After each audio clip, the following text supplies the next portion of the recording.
Nangangamba sa kanilang kaligtasan ng ilang Pinoy sa Taiwan matapos ang magnitude 7.5 na lindol. Kabilang dyan ang kababayan nating si Jerome Perez Lopez na nagtatrabahong factory worker sa Taiwan. Welcome po sa Balitang Hali, Jerome.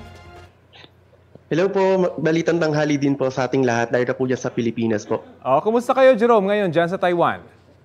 So far, medyo traumatic experience pa rin po yung nararanasan po namin. Lahat po kami dito sa Taiwan.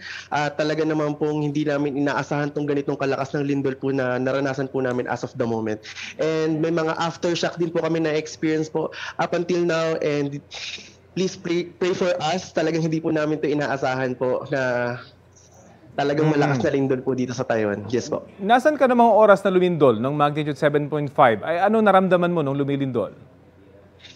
Nung oras po na yan ay natutulog po ako, then nagising lang po ako sa malakas na talagang uga po ng bed and ng building as well, no? Talagang hindi ko po talaga inaasahan yung ganong kalakas ng lindol at agad po akong bumaba sa bed ko po just to check what happening right now. Like, tumingin ako dyan sa balcony as you can see dyan sa video po na yan kung ano pong nangyayari.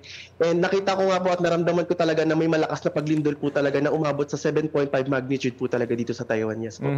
Nakausap niyo pa ba yung inyong pamilya? Anong sabi nila? Nakausap ko na po agad yung aking pamilya dyan po sa Laguna.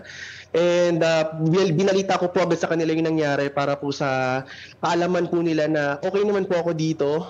At hindi ko lang din po talaga in-expect yung gantong mangyayari sa araw na to. So first, I would assume na first time makaranas ng ganyan kahit maraming lindol dito sa Pilipinas, Jerome.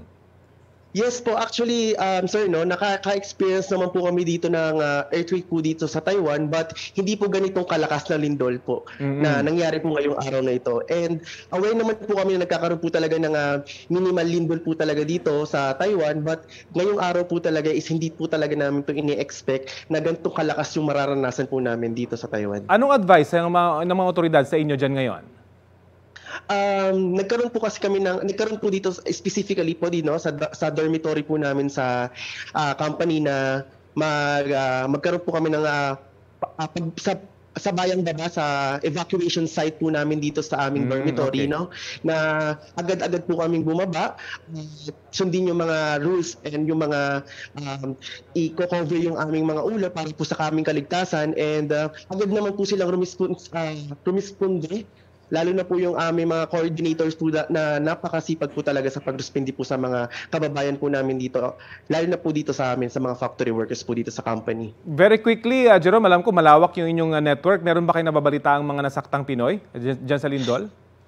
Yes, as of the moment, no, sir, wala naman po at wag naman po sana magkaroon ng karanasan ng aming mga kababayan na anong mga trahedya po dito sa Taiwan. But we pray for us na mas protektahan pa po kami ni Lord kasi marami pa po kami pangarap na binubuo dito sa malayong lugar. At least magandang initial na balita na wala kayo nababalita ang matinding naapektuhang Pinoy. Maraming salamat sa iyo.